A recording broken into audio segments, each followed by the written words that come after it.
Welcome everyone to Enterprise Architecture Radio. This is episode 141, and this is a special episode because first time since this podcast started 3 years ago, first time ever, we have a guest on the podcast. We have Kay. She's based out of South Africa. She's the managing director and CEO of I forgot the name of the company. Guerilla Business Mind. Guerilla Business Minds. Thank you very much. And she has over 10 years of experience in IT leadership in the government sector. Would you like to introduce yourself quickly, Kay? Thank you so much, Neil. It is a great privilege and a pleasure to be here. My name is Kgaogelo, but you can call me Kay for short. I'm based here in South Africa, Johannesburg. Very excited to be here today. Lovely to have you. So, how we met is a couple of weeks ago. Kay invited me to her podcast, and I had so much fun talking to her that I thought, why not invite her to Enterprise Architecture Radio? She's quite passionate about enterprise architecture, and let's hear her story. Kay, would you like to tell us your story? How you started, what all you did throughout your career? Sure. So just a quick background. I was born here in SA. I'm a mom of two. Growing up, I went to schools that were considered disadvantaged. We didn't have science labs. We didn't have computer labs. When we were doing science experiments, sometimes we'll just have to do it theoretically. I think when I was still in high school, I had only probably seen a computer once in my entire life. So I passed my matric with extremely good marks, with a couple of distinctions. So I got a bursary to study computer science. Then when I went to university called VETS, and if I can tell you a funny story. So we are told now we have to go to the computer lab. I get to the computer lab. I don't know how to switch on a computer, and I asked the guy next to me. I'm like, "Can you show me?" Innocently, I didn't even see anything. He's like, "You're doing a computer science degree and you don't know how to switch on a computer." So, needless to say, on the day of graduation, I passed in record time. And the day of graduation, I was actually behind him. I tapped him on his shoulder and I said, "You see, I'm here with you today." So my career spans over 25 years. Like you mentioned, in IT leadership, over 15 years, primarily in government. My mission really, and before I moved to my mission, in my career, I started right in the server room. I put also the work of, being on standby, being in the cold server rooms, changing. I was a Unix engineer. Solaris at the time was the platform I was working on.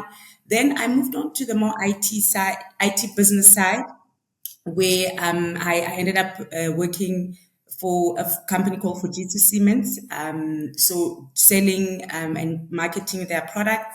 Thereafter, I moved into government, where I really honed my skill as an IT leader. I was a CIO there at the Department of Agriculture. And then, then after about 7 years or so, then I went on, the entrepreneurial bug bit. And then I decided to do my own thing, IT consulting. Then, as time went on, I started my mission, which was from about last year, where I lead a movement called the CIO Monk and the Heart of the CIO. And, for me, it's about how do we show up as CIOs and IT leaders? How do we apply ourselves? How do we make decisions in such a way that they impact the citizens positively? I'm very passionate about government because there's so much work to be done, especially in South Africa and in Africa. And I believe that if we could find a way of making better decisions, we can definitely uplift our continent. I was at a IT conference yesterday, and I mentioned that, politics Um, you can play politics without being political as a CIO. And I know the word politics can sometimes make people feel like uncomfortable. And for me, politics in its simplest forms really mean that you represent the collective in such a way that you can serve the interest of everyone. And we often say IT, it's an enabler. So that means us as CIOs, we have a huge responsibility. We can enable the mandate of government.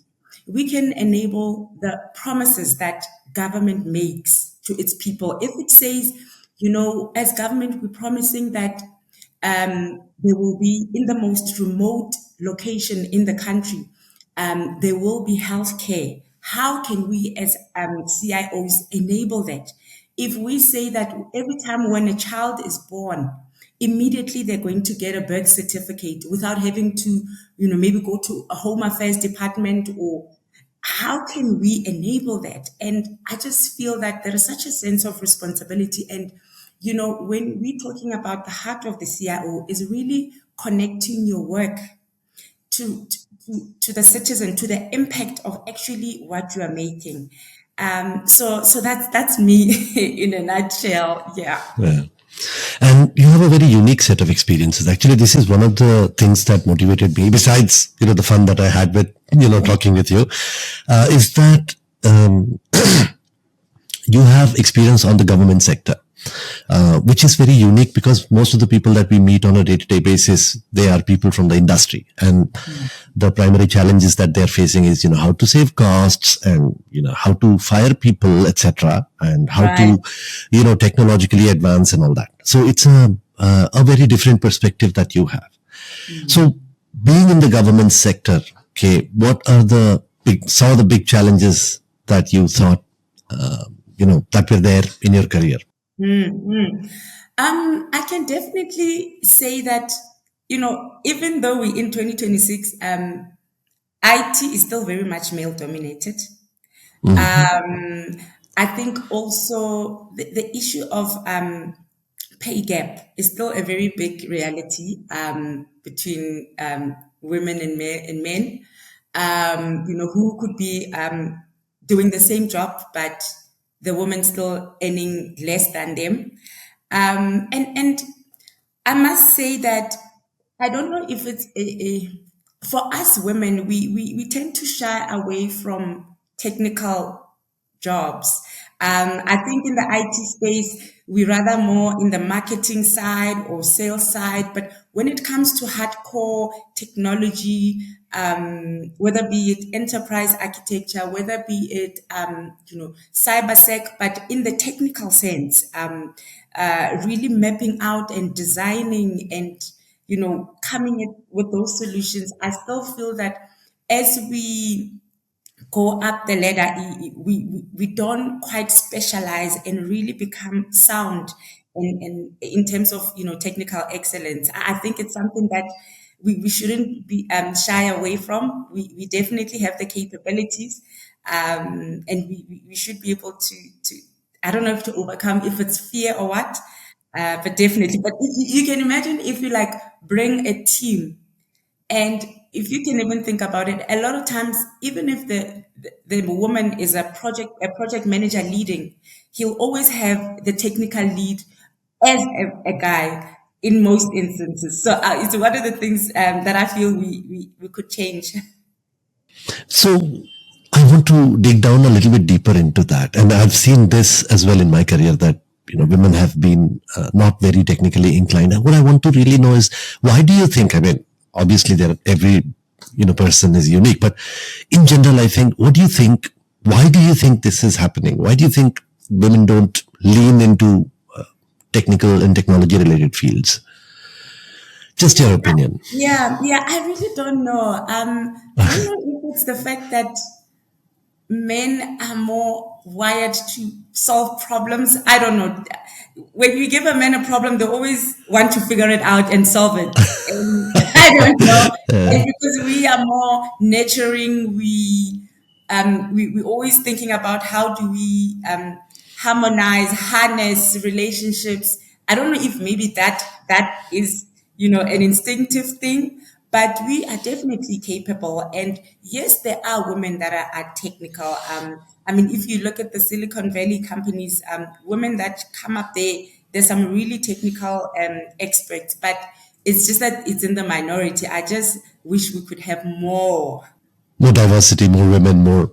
Yes, I completely agree. It's good for business. It's good for everyone. Yes. Yeah, yeah. So, since we're talking about challenges, and we always talk about successes, and it's obvious you've come a long way in your career. You've succeeded quite a bit. But what I really want to hear is a failure story, a war story where you think you could have done better or you could have done something differently. Yeah. For me, I when I left public sector, I was out for about 10 years. And then when I got back, I think I was really, bothered by the fact that issues are still the same. Yes, I know that government moves slowly, but it was quite, surprising that even 10 years later, we're still dealing with issues of, systems being in silos, data being in silos, system duplication. And, for me, that bothers me so much because when you duplicate on effort, on systems, that means money wasted. And True. if we could have a way of designing our systems in such a way that we do not duplicate, then we don't waste on government's resources. We could reprioritize those funds that were used on a duplicated system that could go perhaps to a feeding school scheme at a school that is, disadvantaged, So Yes. really, really, I think grinds me. And that's why I really got so excited landing onto enterprise architecture, because for me it's like if we can have a way of really thinking about how we map out our resources, the decisions we make, we can cut out on things like duplications, wastage, and then the monies that we are supposed to use can be reprioritized to where they are really needed, like like healthcare, education, So yeah, I think that has definitely been a war story for me. Yeah, and it's a battle. It's still raging. We are still Oh yeah, trying to figure things out. It's the yeah. same in India as well. I think government sector could do a lot if they could focus a little bit more on enterprise architecture and leveraging resources in the right way. Yeah. And a success story. One of the successes, I think, I want to hear. What do you think is the biggest success that you've had so Yeah. far? Yeah. No, I think, definitely the mission that I'm on. I've definitely put a flag on the ground and saying, this is my mission of the CIO monk. Really, challenging. I've always been, interested in IT governance, IT strategy. So the CIO monk, the heart of the CIO, challenging CIOs and IT leaders. I think having that inner conversation. They always say you cannot produce what is not inside of you. And I think a lot of times we concentrate on, latest technologies. Have we upgraded to the latest, SAP for HANA? Are we on the latest cybersec, this and that? But we never really think about us as the CIO or as a leader. What is my inner architecture? Yes, I can talk enterprise architecture, but what is my inner architecture? Am I building myself in such a way that I'll be able to make better decisions? What is my belief system? What are the things that I believe about myself, or what is possible for me as an individual? How do I show up? My emotional intelligence, which is very key, especially in positions of leadership. How do I lead a team in such a way that I motivate them, I inspire them? So I think I just really am getting that sense that I'm on the right track with this mission. And even though I may have not multiplied to impact a lot of CIOs by now, but I believe with the small groups that I have touched, I have planted the seeds, and it will definitely be a ripple effect. Yes, absolutely. And you're so right when you talk about inner growth and development, especially in this world where technology is booming at a mind-numbing pace. It becomes very important for us to look within. Yeah. So I agree with you on that. Mm. Um, so what's next? What do you see? What's next for you in your future? Definitely growing the movement, the CIO movement, the CIO monk movement, getting involved in government projects where we are developing enterprise architecture, and at a sector level, whether be it health, at the health sector, or home affairs, or whatever it is, but not just in only a smaller or provincial department, but enterprise at a sector level, because I think we can really make better decisions and really change our country and build it if we make better decisions. So that's definitely next for me. That's definitely next for me. Lovely, lovely. I wish you all the best on that. Thanks. I am also very passionate about enterprise architecture, and and this is where we match actually. Yes, yes. So good, excellent. So we'll do a quick lightning round. Book recommendation. Anything that you're reading right now? Can I tell you, I am obsessed with a book called The Seven Rules of Power. It was recommended by somebody in this room. Jeffrey Pfeffer, isn't it? Yes, what a fantastic book. That is what I'm Yeah. reading now. Such an empowering book. Really, we get in the way of ourselves a lot of times. And I've just been so empowered just reading through. I'm halfway through the book, but already I felt the shift from the first page. It's such an incredible book. Anybody who I think struggles with, imposter syndrome, self doubt, such a beautiful book. Yes, Definitely and recommended. it gives a different twist to politics. Mm, Basically, it says that politics is not really a bad thing. You need to just understand it and yes, align priorities. That's all. It's beautiful. correct, Yes, you're right. correct. Okay. Any particular tool that you're using, or software, or tech, basically? Um, I think it's gonna sound like a cliche, but I'm into DeepSeek. Oh, really? So Okay. Very it, interesting. yeah, DeepSeek, yes, ChatGPT is there, but I usually use DeepSeek a lot more.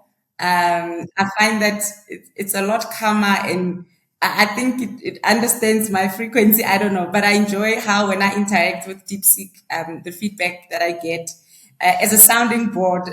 Yeah, I use that quite a Yeah. lot. I use Perplexity, actually. I don't use ChatGPT that much.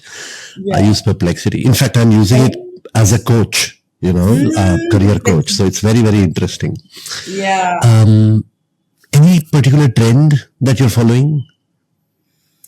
I'm into content creation, so I'm following trends on how to create more creative videos, storytelling.